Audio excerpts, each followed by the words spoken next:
Well, friends, welcome to our webinar this Wednesday afternoon. My name is Jared Musgrove. I'm the groups pastor at the Village Church here in the greater Dallas-Fort Worth Metroplex, also the director of communityleadership.org, and I serve as a board member on Beta Upsilon Chi Brothers Under Christ, a national collegiate fraternity for Christian men.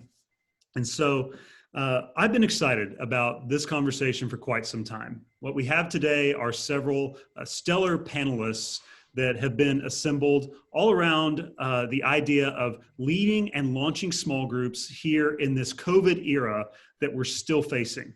And I'm excited to get to talk with each of them today to let you in on our conversation.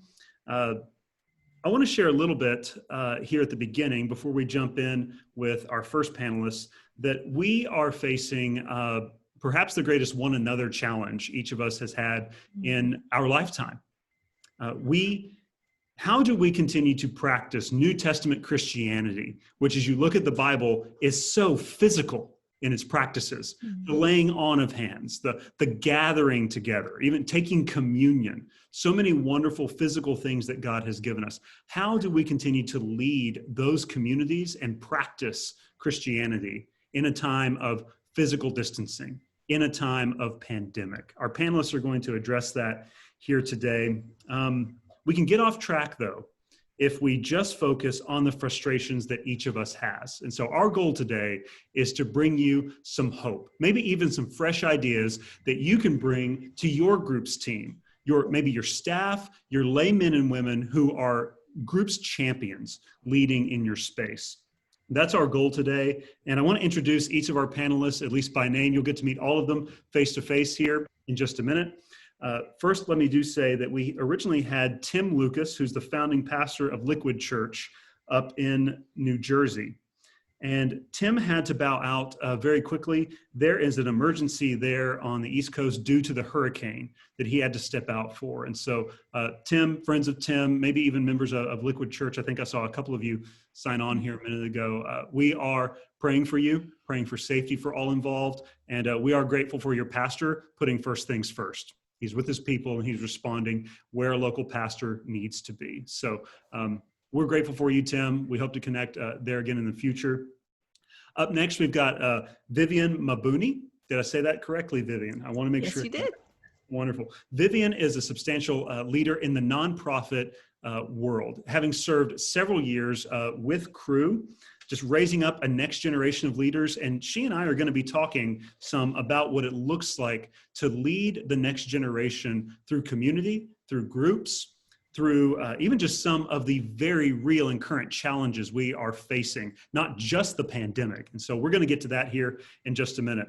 You're also going to hear from Jason Smith. He is the pastor of small groups at Eastview Community Church in Normal, Illinois. Jason has authored several small group studies, has been in this world for about a decade, and even before that has spent time in higher education, leading in that space.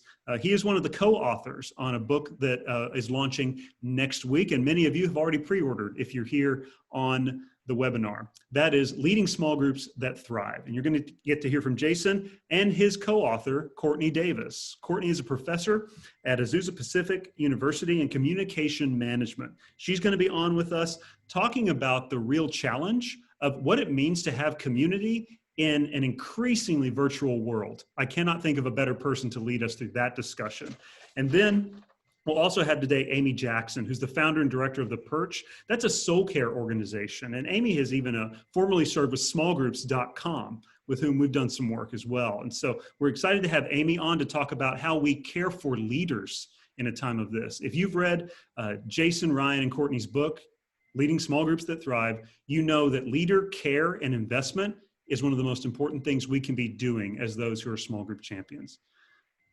So it's a powerhouse pack of panelists. Let's get started, Vivian, and just move into a little bit about what you're thinking about in your time. So what are the current challenges that you are seeing? I know you're moving a lot in the nonprofit world, which in ministry, we hold hands quite a bit. What are some of the current challenges you're seeing in your space? Yeah, well, it's an honor to be here, Jared, and to be with the rest of this panel. I have served on staff with Cru, which is a parachurch organization, for 31 years, and 28 of those years was directly with college students and the staff that serve college students. So my heart very much is for this next generation, and I believe that this current situation that we are in is, we've overused the word pivot and unprecedented, but those do actually express what we're going through right now. I think our challenges right now not only are health related as it relates to COVID-19, but we also have racial injustice and the tensions that are coming from that. We have Zoom fatigue, which is a very real thing at this point in the juncture. I have yet to have a conversation with someone who doesn't just feel depleted and exhausted due to this mode. And even as a Bible teacher and as a speaker myself, learning to teach into my laptop or my camera has been a big shift in terms of trying to communicate the truths of the Word of God in a way that's relevant and still compelling, even though I don't get the immediate feedback that I would like to have in a teaching situation. We have the polarization of our nation, which to me feels like it's a rubber band that's just being stretched and stretched. And we are in an election year. I mean, it's just continuing to polarize. We also have trouble, one of the challenges right now is not knowing who to trust. We have different media outlets. We have different leaders speaking very different, teaching very differently from the pulpit and otherwise. And so I love the idea of small group because obviously Jesus was one who demonstrated and modeled for us the importance of small group. And I think in that way, God has created us for connection, and we are, we do not thrive without that component in our lives. And so we need that connection. We are increasingly isolated. And so small groups, creating safety, and the things that I know the rest of the panelists are going to be covering is critical in this time. I work primarily with millennials and iGens, who are the up and coming generation, and the needs that this next generation have that I think we need to be aware of and focus on as we conduct small groups is that this next generation very much wants to live a life that's bigger than themselves. They are all about social change and justice and inclusivity. This iGen generation cares about beauty, and they want to give their lives to what is really worthy of worship. So we have an opportunity, especially as we have small groups that have a range of ages, to begin to tailor our content to be able to reach some of those needs. I'm excited to really explore with you more, even during our Q&A time, what that might look like. But I would just say for now, the challenges are varied, but I believe that God has actually positioned small groups in a way that actually is an answer to the problem, because it provides the connection and it provides input, it provides a safe space to process. And so I'm really, really honored and excited to be a part of this conversation.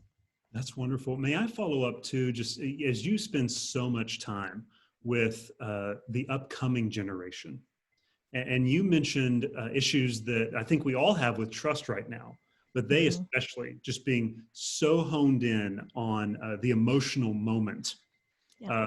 relationships.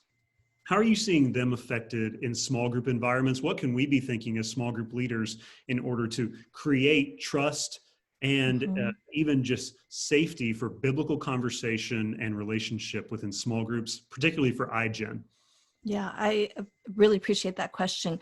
iGens are increasingly uh, disillusioned Mm. with the church, and capital C church, organized religion in any form. And so they may not darken the doors of a church, but they, I think, would engage with small groups. And I think that that is an important step for them to begin to be reintroduced. So as small group leaders, especially as those who may be a little bit more out of touch with what current terminology is, we do well to be very intentional about being learners and learning the correct terminology.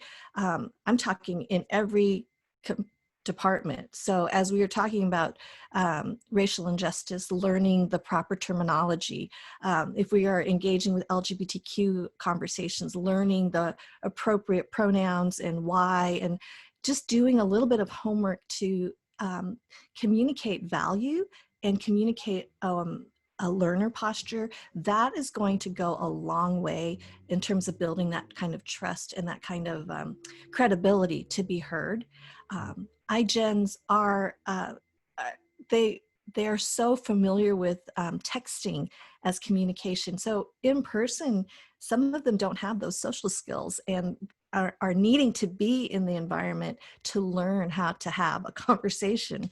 So we really do serve in a really, really important way because God is using each of these generations to pull out different truths about who he is, who we are, and how we honor him together. That's wonderful. Well, Vivian, you've dropped several nuggets there. We could do, I think, the rest of the webinar with you. I'm enjoying the conversation. We're going to tune back in with Vivian here at the end. We'll have about 30 minutes worth of Q&A. And so if something Vivian said piqued your curiosity, or you've got a question for her, or as the other panelists are sharing initially, please click that Q&A button down at the bottom and let us know what you're thinking, what you'd like to see us engage as we share individually. But then also, if something piques your curiosity, let's see if we can get to it in Q&A here at the end. Vivian, thank you, ma'am. Love having you on the panel, and we will see you here in a few minutes. Sounds great. Next, we are going to switch over to Jason Sniff, co-author of Leading Small Groups That Thrive. Again, as I mentioned, Jason is leading groups on the front line there at Eastview Christian Church in Normal, Illinois. And welcome, Jason.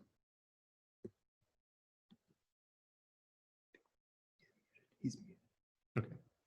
Here we go. All right. You are, yeah. Welcome, Jason. Hey, thank you. Here we go. No, I'm glad to be here. Vivian, thank you so much. I just wrote down some of the things that you're saying. We're in need of safety and connection and just the idea of embracing different things.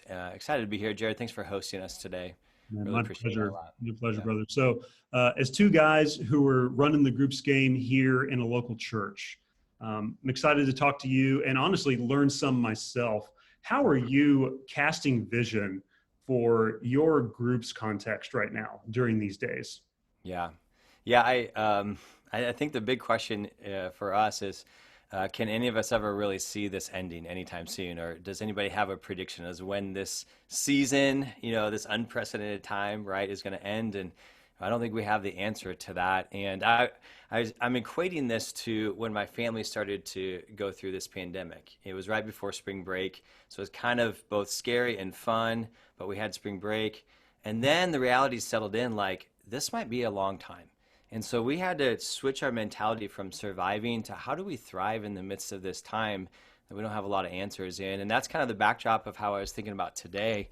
And so I have 3 quick ways that small groups can really catalyze our churches to go from surviving to thriving. And I'd love to just share those. Just some thoughts that I think we're trying to implement here, but I think might have some impact for the rest of us. And so the first one is this, and Vivian was hinting at this with the iGen generation, is that I think small groups are poised to uniquely engage the people around us. And I don't think it takes long for us to know that people are asking questions. They're wanting to engage in ways that they've never done before, or that they didn't even think that they would engage in the church in certain ways. There's tons of needs that are coming up, but the simple fact is that many of our church buildings are not available or open for those spaces. And so I think small groups slides right into that spot. And I think the power of invitation is more sticky than any other time that I've known in ministry for a long time. And so the power of invitation helps engage people. It's a little bit about what Vivian was talking about earlier, about knowing the culture so that we could make an informed invitation. And that may specifically, there's a couple of ways that I think might be helpful. And I've noticed this in our neck of the woods, is that the neighborhood and the neighboring kind of concept of understanding who your neighbors are. We have more time available for us to sit around and to interact with people that we may not have before in that way. I know of 5 instances where small groups this past week alone have invited neighbors into their gatherings, either in person or online, depending on your neck of the woods. That's different right now. But even for my own family, with this idea, we've begun to eat dinner on our front porch. And so we unofficially call this our front porch initiative. Maybe it's something that transcends kind of culture here, but we've interacted with families that are walking in the evening time. And we have 3 new families that we are engaged with, families, interactions with right now that we would not have without this thing. And so I think small groups can help us engage in ways that we've never had before, and helps move the church forward in ways that we haven't. So there's a question that I think might be helpful for us, which is this: who are the people that our groups can engage with? Specifically identifying them, I think, might be helpful. So in some neck of the woods, it might be a demographic, it might be different kind of groups of people. But for each of us to really identify who are the people that our groups can engage with might really help kind of in this way. So that's one idea. Second idea is, I think small groups are really poised to embrace our communities and the needs, in particular the needs of our communities. And maybe your neck of the woods, you've seen this, but there are so many different opportunities now that people have needs of, whether it's food pantry, need of food, whether it's financial, whether it's, we have lots of crisis modes, marriages, kids, childcare, work. All of that, I think, has now opened the door wide for the church, although the church, again, the building of the church isn't what it is, but the people of the church can be mobilized in new ways. I think small groups are poised to do that really well. A case in point in the midst of that is, I think that schools are going to become a great opportunity for groups to serve. And so it's not just the question of how are kids going to get schooled this fall. It's who are the teachers, who are the classes, who are the neighborhood groups of administrators that we can come behind and support them. And so I just offer that up as an opportunity for groups to adopt and to figure out how can we just lovingly support them and help them thrive as teachers and as schools in the midst of something that they probably never thought would happen in this way, right, from a schooling standpoint. So anyway, the question there is what places, what community movements can groups embrace in the midst of that, trying to use that word. And then the third idea is that I think that groups help us as the church endure for the long haul. And you said it earlier, Jared, that groups in many cases for our churches have sustained us, has helped us move forward. And for us, that was really the first 2 weeks of the pandemic. My team, I have a great team. I think they're the best, by the way.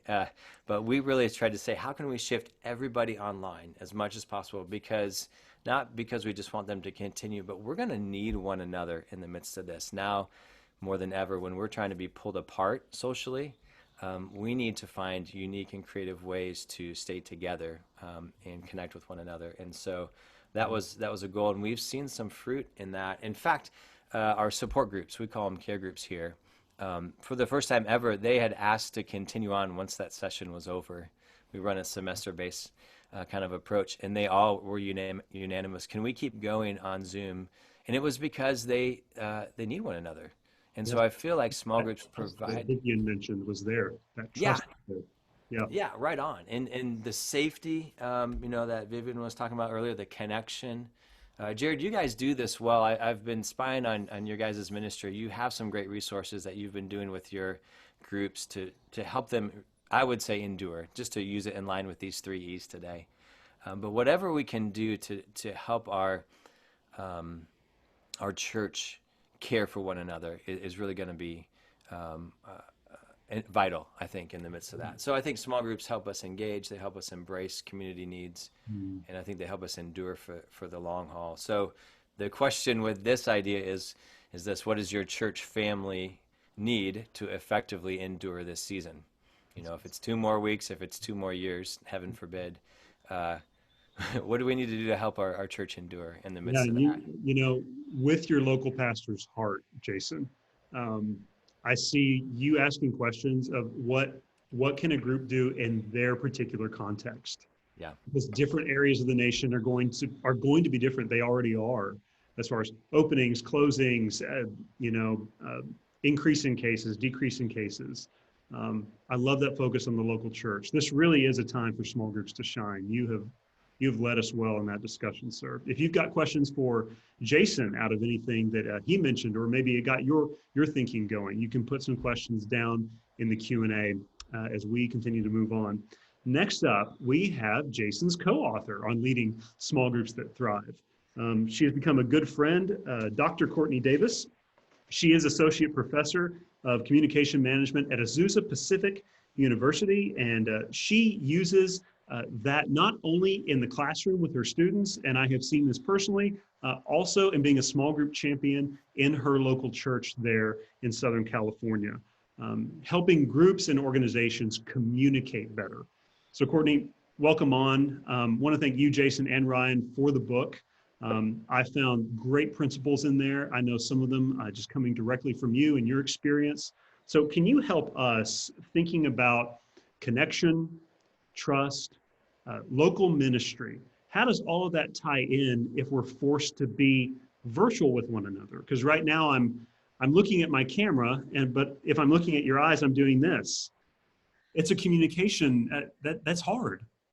Yeah, really challenging. We're in some really, and we've said it, this unprecedented time. And goodness, I remember when COVID started, Ryan and Jason and I looked at each other and we said, is this a good time to launch a book? And maybe it's actually a perfect time to launch a book, and we never would have seen it or would have chosen it. But what a gift to be able to serve the church in this way in this season. So let me share a couple things as we consider virtual groups. And so certainly, as Jason and Jared, both of you have said, that various parts of the country and the world are engaging in small groups in different ways based on what the county and the state are telling us. And so let me just give you a couple of things to consider. So the first thing, when we think about leaders of small groups, we want to prioritize purpose. And that came very clearly through our research that when groups pursued an outward-facing purpose, as Jason said, embracing maybe a community need, that group members grew spiritually far more than when groups said they focused on fellowship and discipleship. And that was one of those very counterintuitive findings. But it really does suggest that relational foundations of groups don't typically persist. To simply gather kind of holy huddles of Christians that we like is just not compelling enough to commit to and endure sort of that Zoom fatigue, which I'll talk about in a minute. So getting on mission together can oftentimes build that relationship, but if we only focus on building relationship, mission doesn't come along as a byproduct of it. And so don't have a ton of time to unpack that, but let's prioritize purpose. Second thing to consider, leaders will need to be directive in their leadership. That you and I were in those groups, or maybe even leading those groups, and we all pivoted to the online space and thought we could do what we were doing in our living rooms in the virtual space. And if we're really honest, a lot of us heard a ton of crickets. We asked questions that used to be really fruitful, and in the Zoom and Google Hangouts and the virtual space, we just didn't get the response that we needed. And so we need to be a lot more directive in our leadership, and we need to coach small group leaders to do that, which is to say a couple days before a group gathering, call a group member and say, hey, would you be willing to take on the icebreaker opening part of our group session? Hey, can someone else take on the prayer part and lead that and delegate whole authority to it? And I think Amy's going to talk a little bit more about raising up new leaders, but we have some really incredible opportunities to be directive and then give away ownership that actually has a much more long-term multiplication end in mind. So that directive leadership then leads to the third thing I'll ask you to consider, which is ministry leaders, your small group leaders need your investment. That as Vivian pointed out, we've got a lot of things coming this fall that no doubt about it, we are asking leaders to lead in the long run for at least 4 months, maybe longer. I think Jason said, heaven forbid, 2 years, but we might be in this virtual space for a long time. And we can't operate on an emergency, we're just going to do the best that we can. We really need to invest in a pretty significant way. And so we've got this new context of virtual groups. We certainly have racial injustice and conversations that I hope are happening in our local churches and in our small groups. And small group leaders need help facilitating those conversations. They don't have to teach it, but they've got to facilitate some conversation where that becomes a place where we work out our salvation, if you will. We work out the gospel gospel implication of how this happens. We've got a presidential election that needs no adjective preceding it. You can fill it in with whatever one you want. And couple that, all of that, with the ongoing daily challenges of walking with Christ in our daily lives. And so our small group leaders really need ministry leadership. And so ministry leaders and pastors, groups, pastors, you've got to invest in your leaders now. Okay, fourth thing, consistency is key. So not just the iGen generation, but we are experiencing so much uncertainty in our lives. And, we don't know if schools are opening. We don't know what our workplace is going on. Are we going to the office? And the certainty of the gospel manifests in the consistency of our groups. And so how can we say and commit? How do we help ministry leaders and small group leaders say consistency sets up that predictability, that consistency breeds trust? And these trustworthy environments that small group leaders are responsible for cultivating is where life transformation is really going to take place. And so even if you get an RSVP by text and the night of, RSVPs are going down, people are saying, I can't come, I can't come, I can't come. For those 2 or 3 people, it's not just for the 2 or 3 that you hold group that night. You hold group for the entire group because they know that you'll be there the next time.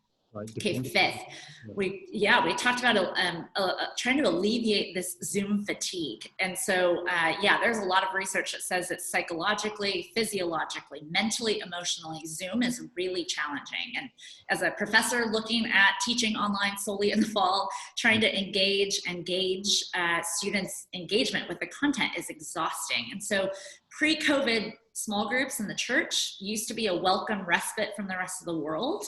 And in this COVID season, I think we're really seeing that, is this just another Zoom meeting and perhaps optional at best? And so what do we do with that? Let me offer you a couple things. One, turn off the cameras every once in a while. Let that be an audio only meeting. Maybe you say, we're just gonna pick up the phone, we're gonna pair you up and together in pairs or in maybe the old-fashioned 3-way call, jump on and search the scriptures together, pray, and be done. But then the other thing is, see if you can get face-to-face. And maybe it's not as a whole group, but my husband, Matt, jumped on the sourdough bread baking train early on in COVID, and he baked a loaf of bread, and we put out individually portioned pieces of bread on our doorstep that enabled our group members to come to our house, a place where some of them have been coming for 4 years, to literally come to our doorstep. But it also increased our informal conversation. Just 4 or 5 minutes, getting to say, hey, Ray, how are you really doing?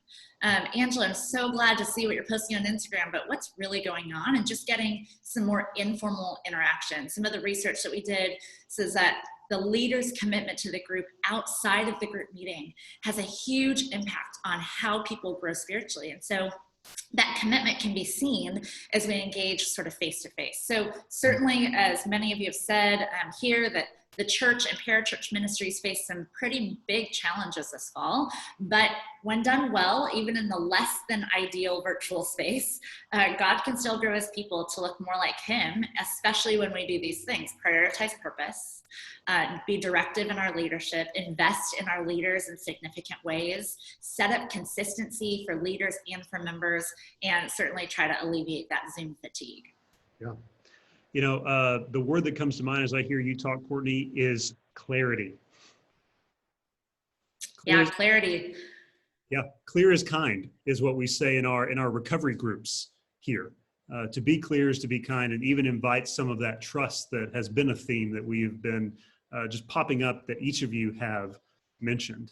And it's tough. I would say for ministry leaders, and Jared and Jason certainly on the ground in the field, I know that you are trying to be literally just one step ahead of your leaders. And so that one step ahead, how do we be clear and be directive from the ministry to the small group leaders, but then from the small group leaders to the members as well? Yes, absolutely. Well, Courtney, thank you. If you've got questions that were brought up during Courtney's sharing just then, be sure and put those in the Q&A. Some of you are responding already. Those are coming in, even if you can't see them on your screen. We can, and we want to be sure and get to those here in our last half hour, but not before we talk with Amy Jackson. As I mentioned, Amy's the founder and director of The Perch, which is, and I love this, Amy, a soul care organization. As someone who really comes out of his soul, That resonates with me, and I think is so important because everything's digital now. Just to have a soul connection is much even is just harder sometimes. And we're talking about the deepest aspects of the soul. We're talking about faith and walking with God.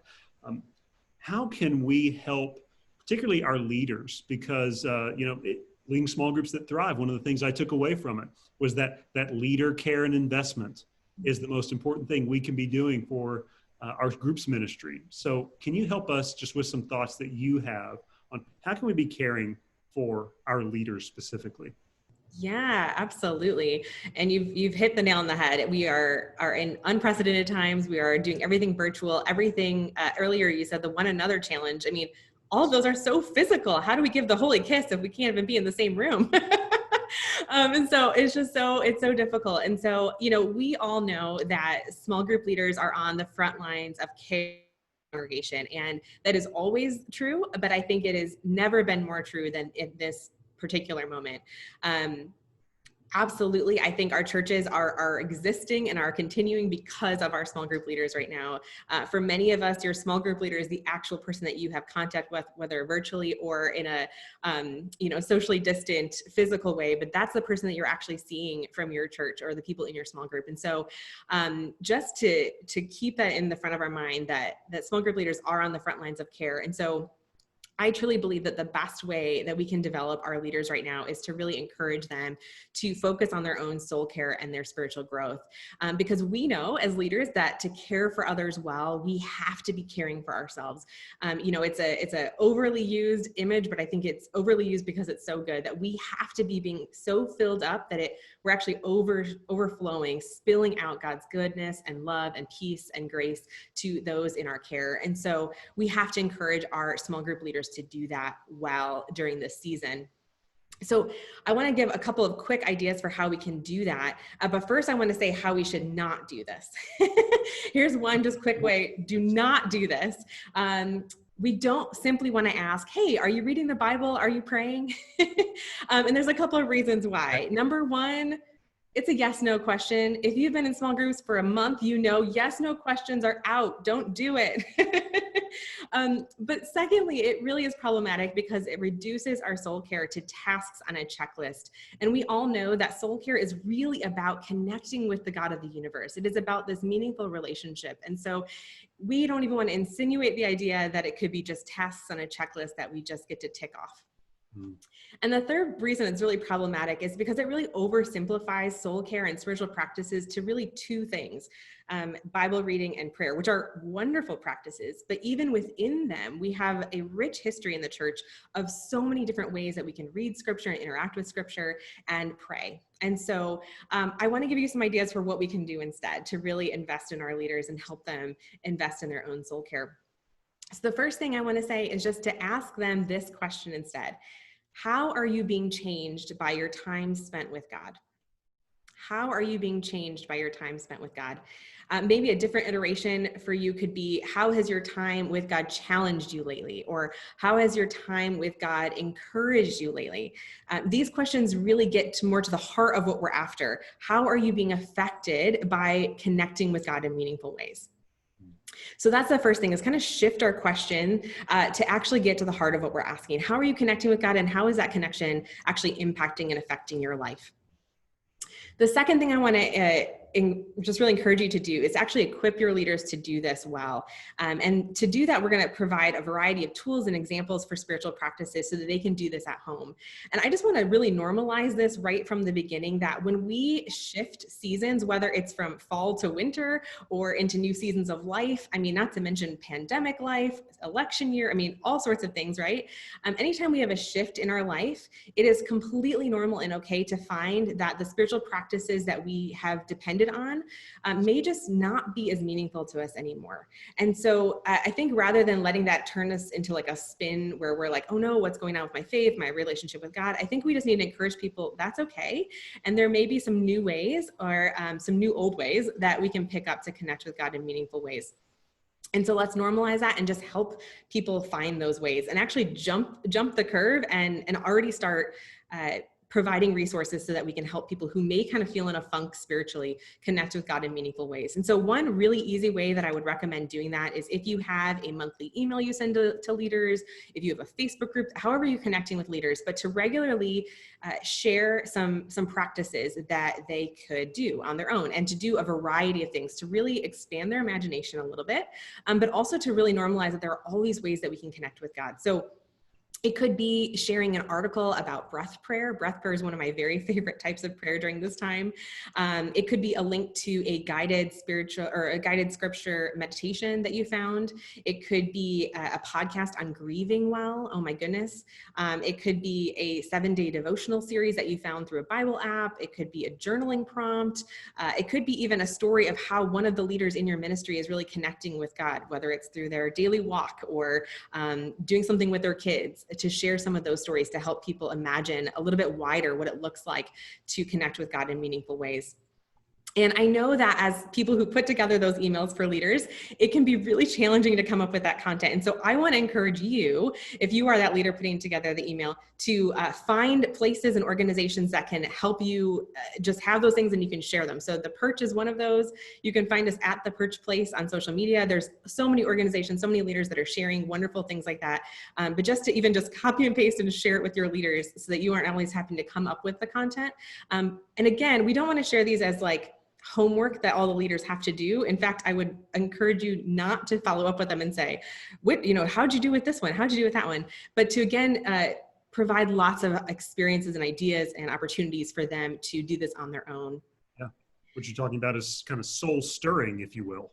Yes, I love that. Absolutely. And then, third on here, I really want to encourage you, if you are the coach, pastor, or director, to do this for your own self as well. I think sometimes we get so busy in helping the other people in our ministry that we forget we've got to do that for ourselves. We too have to be filled up to overflowing so that we can care for those under us. And I know there are a lot of unknowns right now. I know that everyone is being asked to do a lot. I know that we are constantly shifting and changing the way we're doing ministry. And I want to encourage you that really, truly, one of the best ways you can develop your leaders is to help them care for themselves. Because when we do that, they're not only going to be better leaders, but they're actually going to be better able and better equipped to handle all the things that life is throwing at us right now. All the things. And, whether it's changes in ministry that you keep emailing them to, I know yesterday I told you to do this, now tomorrow we're going to do that, or it's things within their own. Doing the same thing. And yeah. Yes, it's on every plane of our lives right now that we're being asked to shift and change. And so the more that we're in a place where we are regularly connecting with God and accepting his love and grace and mercy, the better we'll be able to handle anything that comes our way, not just when it comes to small group ministry. That's helpful. All right. If anything Amy mentioned stirred you up and you have questions about it, please send those in. We are going to go ahead and bring Vivian back in to the conversation. And I'm also going to introduce you Ryan Hartwig.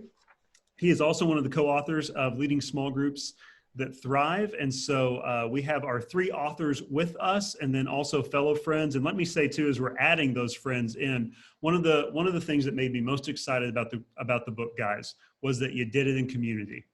You did it with each other. You did it with just inviting in other voices from around the country. Some I was familiar with, some I met for the first time. Some of you I'm getting to meet today, and it's helping me in my craft of just trying to lead people into transformation through a biblical community. Really can't say enough about it. And so I'm looking forward to continuing that here for the next few minutes. One of the first questions we got, Vivian, you mentioned that we live in such a polarizing world. How would you say that small groups particularly can engage the key issues you raised up? This is a big question. Key issues of racial reconciliation, injustice, even approaches to the pandemic. Just realizing everybody's coming from different places on those issues. Are there some practicals, maybe some essentials that we need to take into those considerations in our local context? That's a big one. And I think, again, it goes back to really the issue is credibility and who to trust. And so I would say it would be wise for us as leaders to evaluate our information sources And I think for me growing, most of my faith journey has been in a very narrow um, intake of information. And so I have learned in probably the last decade or so, to actually increase my intake, and not to be afraid of being able to listen with a learner posture of voices and perspectives. I don't even think husbands and wives necessarily go straight down the line in agreement on every theological, you know, issue.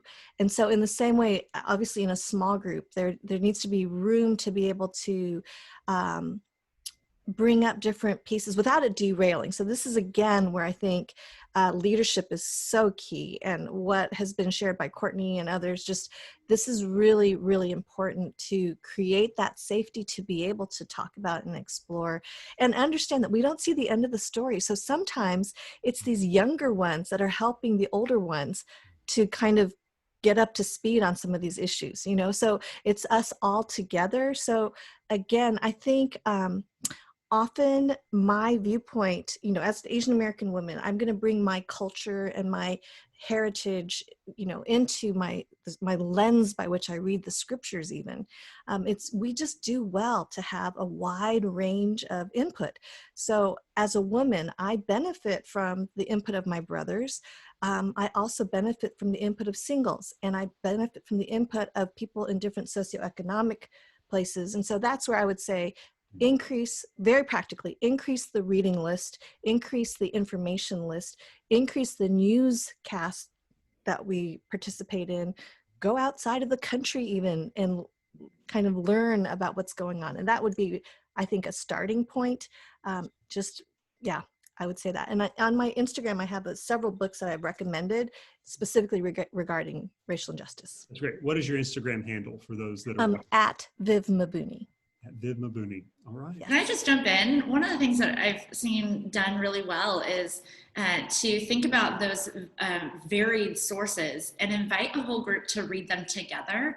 It gives those who don't feel like they have something to contribute to the conversation something to contribute, that they feel confident to enter into the conversation when we've read something similar and can have a conversation from call it like a more level playing field. It's not level, but how do we invite everyone into the conversation? Those who have a lot to say, who are not new to the conversation, really does invite a humility to say, okay, we're going to talk about this particular issue tonight, and let's invite some other readings. And so to increase, to know this is a long game endeavor, certainly not something to be done in one night, but certainly bringing common sources and sources of information so that we can actually engage with one another in a humble, communal way that spurs our individual spiritual growth. That's good. And that can sometimes bring up conflict in the group. But I remember reading in Leading Small Groups That Thrive, you guys actually show the research that if a group can enter into the trust of having those conversations and move through those conversations together, it creates a deeper bond within that group. That's good. That's very good. Perhaps a more practical question that came in, and I'm going to marry another one with this as well.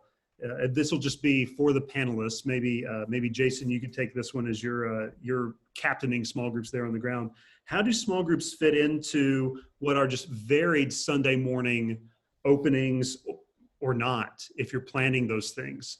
And so how do small groups fit into how you're planning to reopen your Sunday mornings? And then also the other follow-up question would be, how are you launching small groups this fall?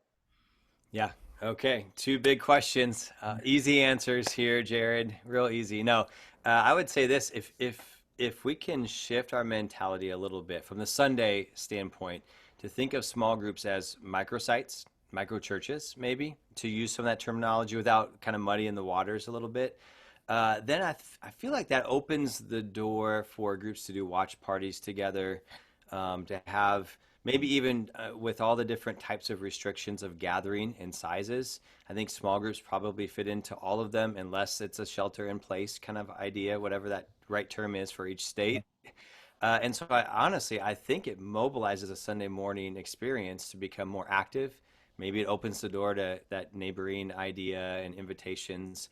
It certainly can feel more family and home style as well. I mean, you can have lunch during that time or after that time, but it's interactive and you can hang out in a different way. I feel like it provides a really cool opportunity to experience church in new ways. So I just offer that as an idea of what if our small groups are more microsites for a Sunday service. We're taking a similar approach here at the Village. Okay. Yeah. So check out Jared afterwards and he'll give you all the details on how to do this, right? Let's figure them out. Yes. Yeah.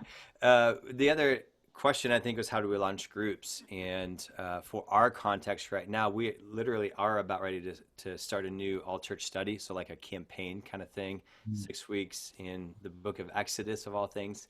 We're collecting people in right now. And we're doing one of two things. One is we are saying to people, if grab 2 or 3 people that you know that you want to do the study with or that are not connected with anybody else in the study and just start it. And we create the resources, make it as easy as possible for them to do that. We'll connect with them on the back end to get some of the information that we need.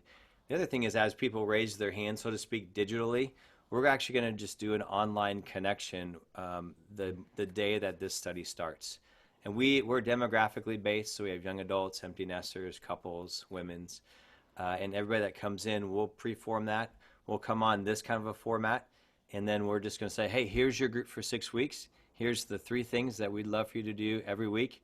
Decide if you're going to meet in person, decide if you're going to meet online, and we're with you every step of the way and go that way. So we're really trying to actually use this online technology to formulate groups rather than the old version, BC, before COVID, was come to the church to do this, right?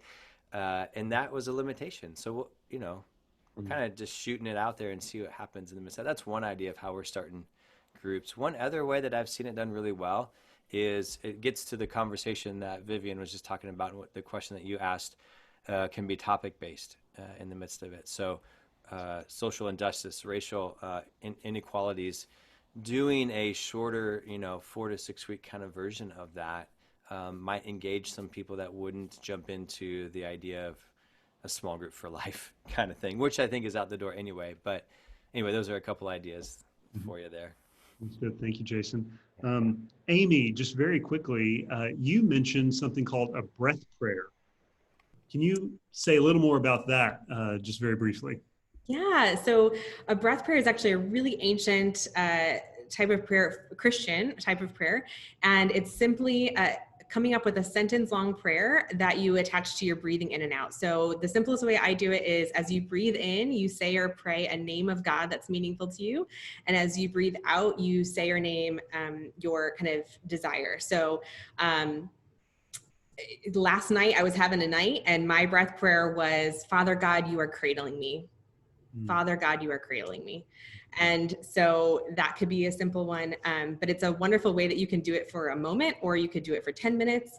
But there's actually physiologically, it actually physiologically calms and brings peace as you're praying, and helps kind of distill what you need and what you're asking of God into a really simple sentence prayer. And you can do it with kids and family. So that's really great.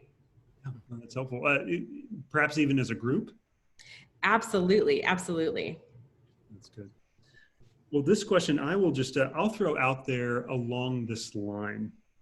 One of you mentioned there are new old ways of connecting with God in this season. Just to encourage those who are watching, because we have an outstanding collection of spiritual leaders. And what that means is that you first are walking with God. And so can each of you just share, just very briefly, and we'll start with Ryan, just very briefly, what are new old ways that you're connecting with God during this season in your community? Yeah, that's a great question. And hi, everybody. It's fun to be able to join at this point as well. But I think one of the things that has been really, really great for me that I've really enjoyed, has made just a huge difference, has been working from home. I've got about a 40-minute commute most days.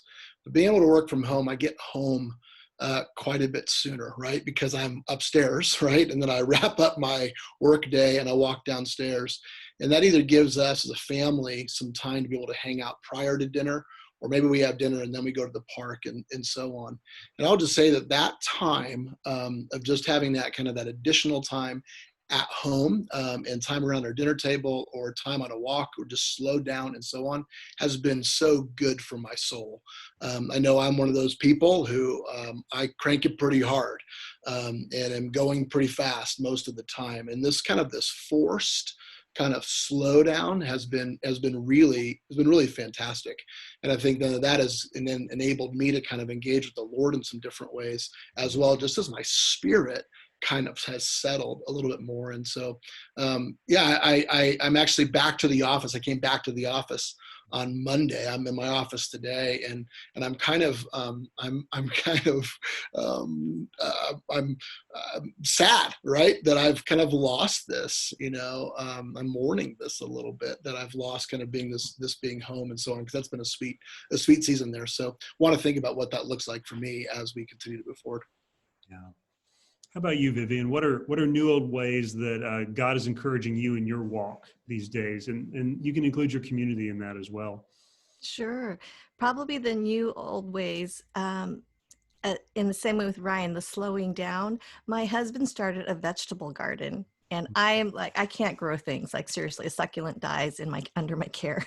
And so its best day is to be doing okay. Yeah. What's that? The one behind seems to be doing okay. Yeah, I know. It's a miracle. That's why it's a new old thing, right? Because so plants are actually living, and I think this seeing something grow from seed to harvest, like a beet in our backyard, and eating that beet, it has really given me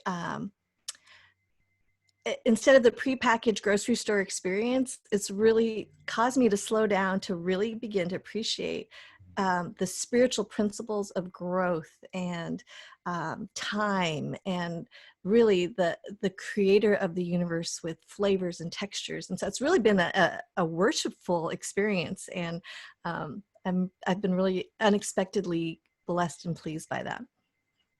Praise God. Praise God. How about you, Amy? Yeah, two things that immediately jump to mind. So my church tradition does not follow the lectionary, but I have really found reading the lectionary readings and spending some time journaling and praying through that has been really grounding during the season, to feel like I'm connected to a wider range of Christians and people who are following God. So that's been one. I actually use a journal called Sacred Ordinary Days. And so it just has the lectionary readings and some prayer and stuff in there. The other big thing is I take a daily walk every night after dinner with my dog. And that's because I'm with my daughters all day long while my husband is going into work at this point. And so it's my quiet time to go on a walk and be in nature and just breathe.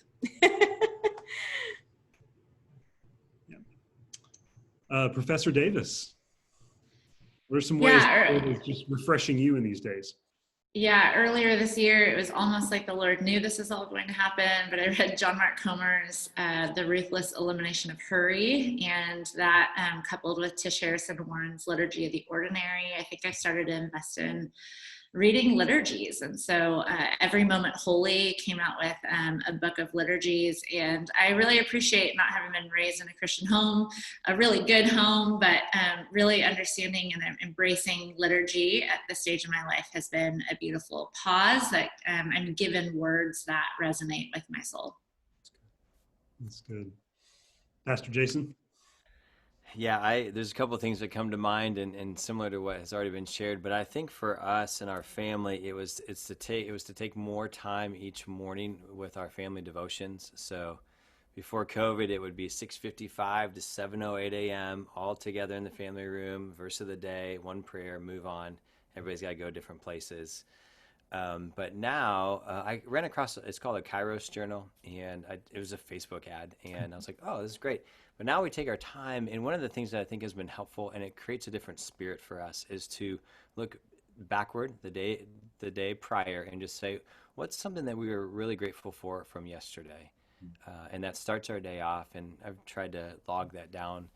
And, we have anywhere from a senior in high school to a 5-year-old, and so we have don't think it's perfect, right? We got moaning and groaning and attitudes often, and so of the 20 minutes, 8 of them are really sacred. But just the idea of being thankful and grateful has been I think just helpful for all of us. And you can now see them anticipating that and thinking through that. It's changed our mindset from just that, like I said earlier, from the surviving to thriving piece. So just the idea of being thankful and grateful has really helped us out a lot.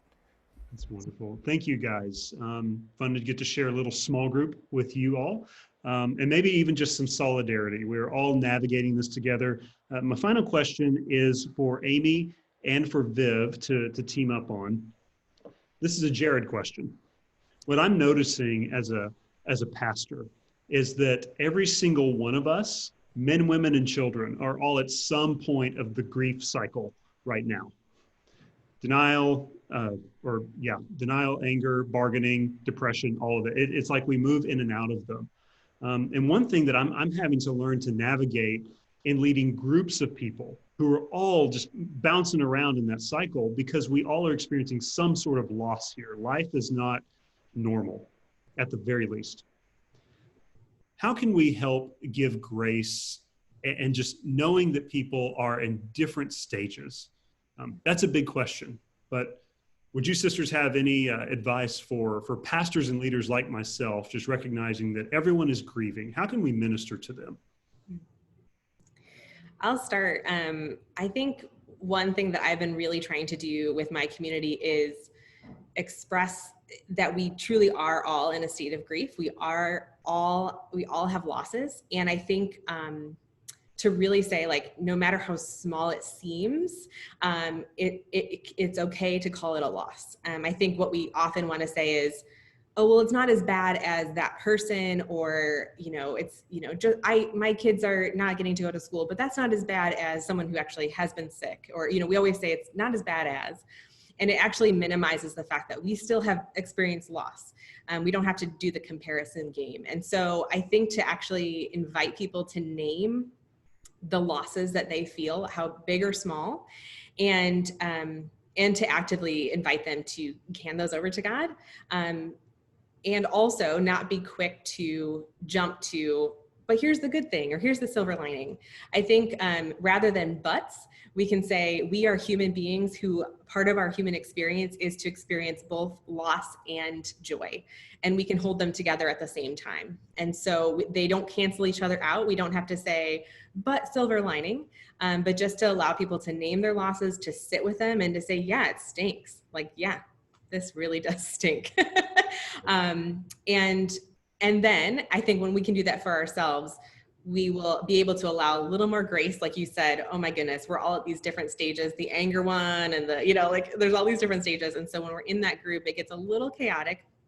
But as that leader, to just allow grace that we know we've been in all the stages, we may be in the midst of those stages, and to allow the grace for people to work those out and know that God is in the midst of all of it and is working with them.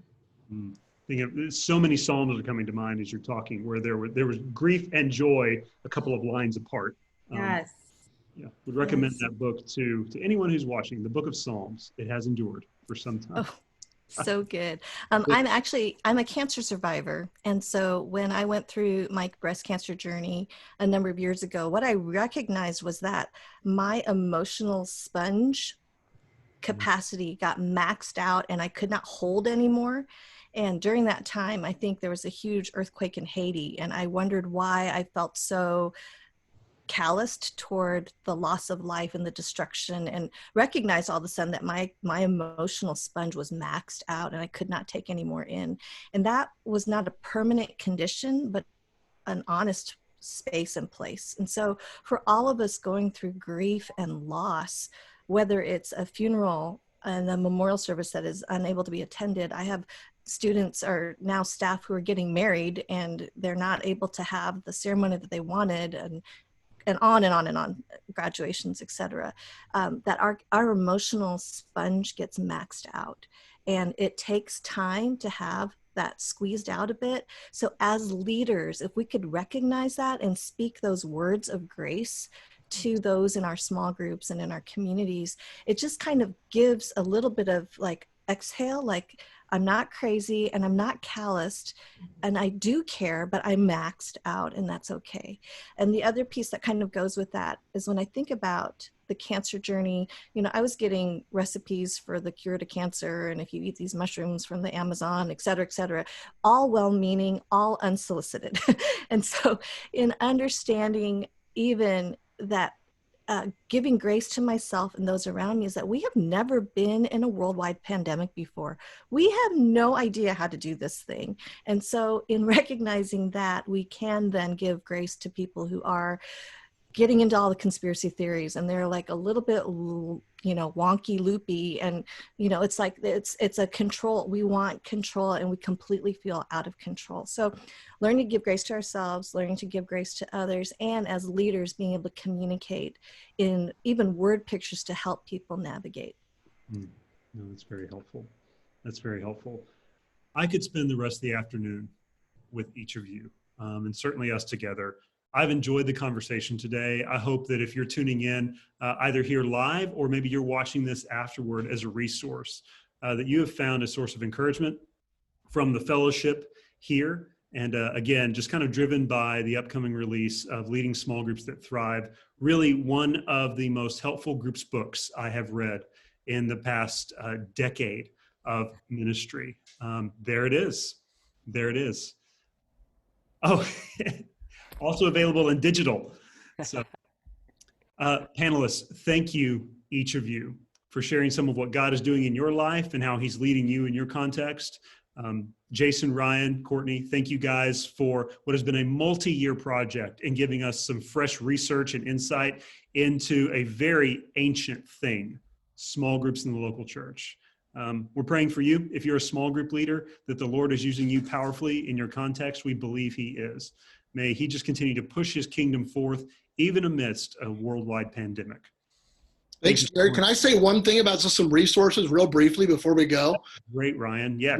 Yeah. So thank you. I know you're watching this because you pre-ordered it or you ordered it soon and so on. So you have the book, but I want to just make sure you know that if you go to the book's website, thrivinggroups.com, you'll see also different kinds of free resources, downloads, like there's a leader self-care plan, like similar to what Amy was talking about, that you can kind of take stock of how you're doing and think about that. There's a purpose development worksheet there you can download, give to your leaders and so on. So our desire here is just to resource you and to resource your small group leaders. So that's there. Second thing is we're going to send you, if you're listening to this right now, we're going to send you a slide deck we put together that you might be able to use and customize for your own fall leader training that's kind of built upon the framework that we lay out here. We really want to help your leaders to be successful. And finally, we have an online course, a master class that we put together that you can as a ministry, as a church, you can sign up for, and then you can train your new leaders through it, all online. It's 10 sessions. Each session has video content that people can watch, reflection tools to do individually or as a group, and then lots of different applications and tools in templates. And if you want to learn more about it, go to thrivinggroups.com and then just click on that button that says Masterclass. So thrivinggroups.com and then click on Masterclass, and you can learn more about that. That will be launching here in mid-August. But I know I can speak on behalf of Courtney and Jason that we want to resource you as pastors, as ministry leaders, and certainly your leaders as we move forward. So Jared, thanks so much for having us today and hosting this and your kind support of our work and so on. But certainly we're praying for all of you as we continue to move forward during this time. Thanks everybody for joining us today. All right. Be well, friends. May the Lord be with you. Thank you. And also with you.